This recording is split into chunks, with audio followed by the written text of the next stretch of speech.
What's up, guys? I have been getting request after request for another makeup tutorial. I have not done one in a while because I really thought that nobody really wanted to see them, but apparently you do want to see them. So if you want to see how I got this makeup look here, which I'm wearing tonight to one of my clients' weddings, yay, then just keep watching. Alright, here we are with a blank face, except for my eyebrows. They're still drawn on because eyebrows are hard and I wasn't going to redo them. So I'm starting with MAC Prep and Prime. This has become my absolute favorite primer. I feel like my skin has gotten so much better in the last couple of months, but the primer was kind of like the last thing I was looking for that actually worked for me, and this MAC one works. Also, here's my favorite foundation. It's the Maybelline Fit Me. I really like the matte and poreless one, and I just apply that with my beauty blender in a really weird way. I do take like the end of a foundation, or like the end of a brush, and apply it to my face because I try to keep my fingers off my face as much as I can, just for like sanitation reasons when I'm applying my makeup. So here I am dousing it on a little with a beauty blender, and yes, it does not match my face, but it does kind of match the rest of my body because I've been self-tanning a little bit. But yes, I'm just blending that in. As you can see, it does match a little bit better at this point, but we're just blending away all over my face, on my eyes, just to get rid of any redness. Next, we're going in with concealer. This is the Naked Skin Concealer from Urban Decay. I really like it. I conceal under my eyes like you're seeing there, a lot of concealer, and this bright color kind of brightens up the foundation too and gives a little bit more dimension so that my face isn't like all one color. So yeah, I put it on my nose, and then I put it above my lip because I sweat on my upper lip really bad, and it's super gross, and it like sweats away my foundation, and so I put it there. So we are just patting it in with the Beauty Blender, which I freaking love. I'm so done with like foundation brushes. I found that the Beauty Blender, like a really damp Beauty Blender, just makes my foundation look super flawless without any like brush strokes, and it doesn't irritate my skin like a brush sometimes can. So I love it. Once that's all blended in, I go and just make sure everything looks nice and smooth. Now moving on to face powder, another new favorite. This is the MAC Mineralized Skin Finish in, I think it's medium, you can't really tell, but I use just like a dome-shaped brush, and I just tap on a little bit of powder in my under eye area to try and stop it from like creasing. I don't want to just use like just big motions. Even with a brush that you guys see, I kind of tap the powder into place. I don't like do large circular motions just because I feel like it scrapes off your foundation a little bit. I try to just tap the powder onto my eyes, and then I use that beauty blender again right underneath my eyes to prevent any creasing. I kind of just like mats that powder in there. This is my favorite eyebrow brush right now. Eyebrow pencil by L'Oreal. It's called Brow Stylist, I think. I love it. I love it more than the Anastasia one that's out there that's very similar. This one is probably half the price of that, and I just really like it. It's really easy to use, and my brows were already filled in because honestly I only fill in my brows completely like 3 times a week, and then I just don't wash them off my face because I'm disgusting and I hate filling my brows in. That is the Anastasia Brow Gel that I'm using to set those suckers in place because that stuff is like liquid clear cement for your eyebrows, and they will not go anywhere once you use that stuff. And also using a little bit of concealer here to clean up my eyebrows a little bit, just like the shape and stuff.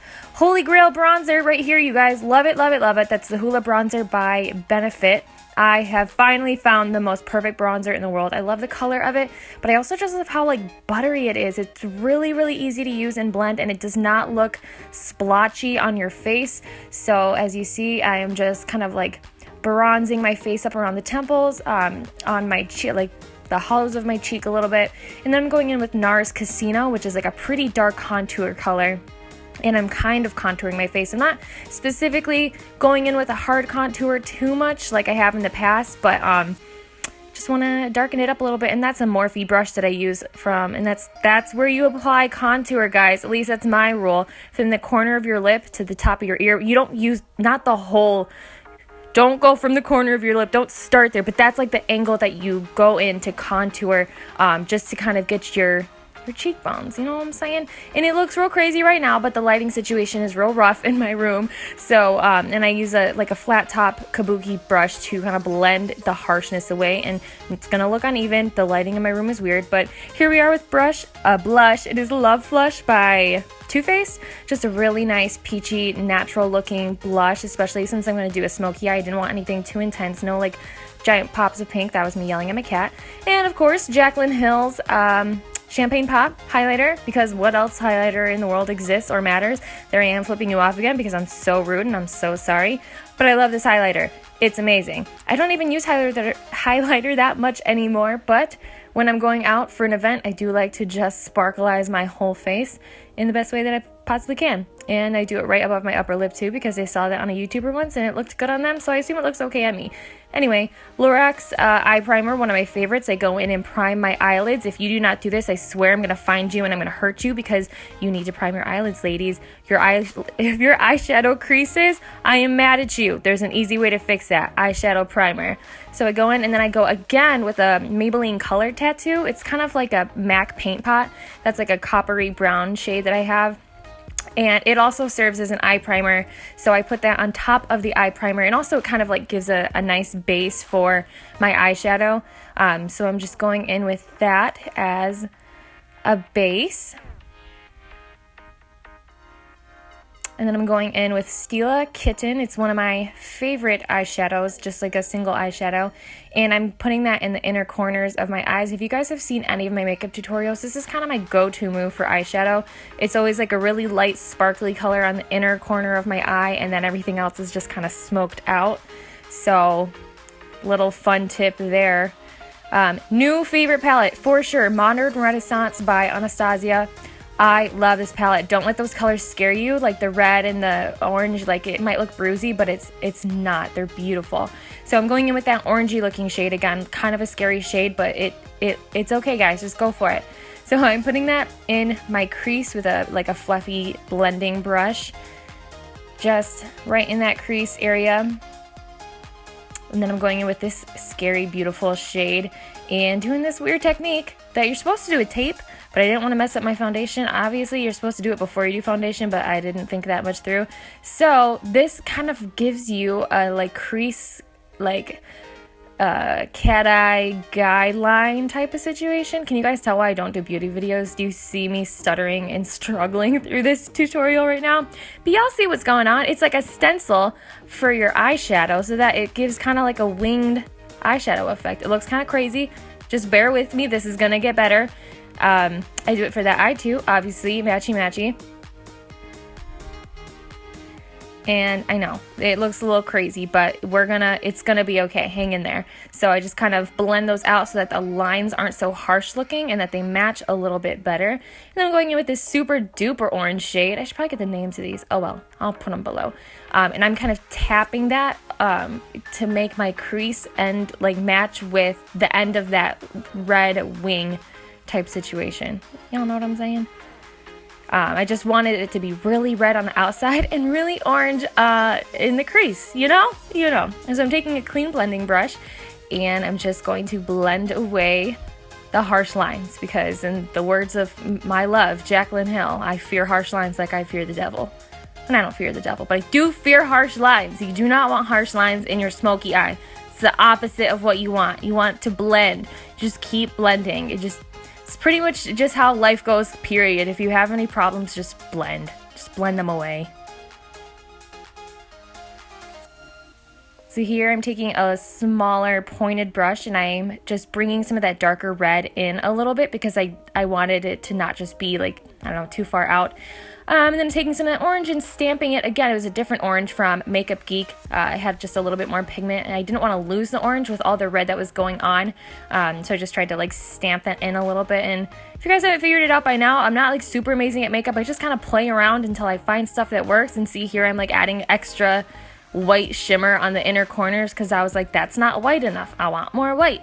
So I just play around until I find what works for me. And there I'm going with the white under my eyebrows to kind of highlight that area. I definitely, is again another thing that I always do, is super highlight underneath my brows, because I think it gives my brows a really lifted look and I like that, and it kind of helps play off of those super crazy red orange colors that I like. I think they are super folly, and as long as you do them right, they don't look bruisey or weird. And so that's more of a natural lighting. I wanted you guys to see that it didn't look crazy. It looked good. It was just the lighting by my desk that's really, really hard is a lot of unnatural light. So I'm taking this like brown shimmery shade and I'm going under with a flat top brush, not flat top, y'all know what I'm saying, a square brush thing, just because you never want to leave under there just like blank, especially if you've got a lot of shadow on top.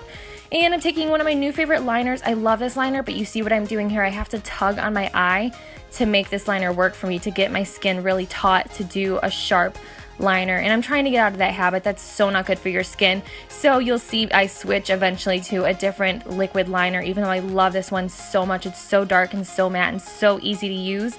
But I just can't in good conscience like continue to do that to the skin around my eyes. So I switched to this Line Stiletto liquid liner that I pulled a little bit, but you'll see I eventually don't even touch the skin around my eye. I'm able to just kind of draw on a liquid line without having to tug too much. Maybe I'm lying to you guys. Maybe I do tug.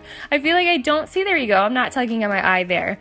But yeah, the skin around your eye is really, really sensitive, and it's one of the first places that show aging first. So yes. Okay, lashes. I love lashes. I actually didn't end up loving these lashes, but they were Ardell Soft Touch lashes, and that's some glue. I am like 50 steps behind, but you put the glue on the lashes, you let it dry for about a minute or so, and then you can see there I'm using my tweezers to just press it on to my lash line, and I'll use the end of the tweezers to just kind of continue to go over it and press the lashes into place. But you want to make sure that the lash glue is like at least halfway dry when you even attempt this, or else it's just going to be super liquidy.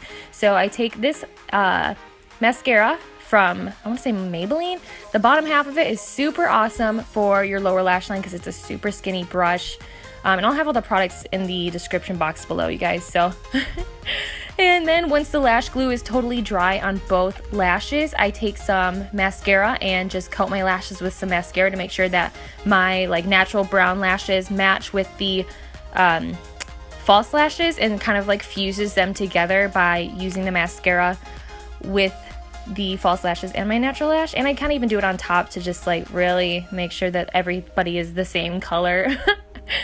And then I finish this look with a NYX Lingerie like liquid lipstick in whatever shade that is. And that is the completed look, guys. Thanks for watching. All right, thank you guys for watching, and I'll see you next time.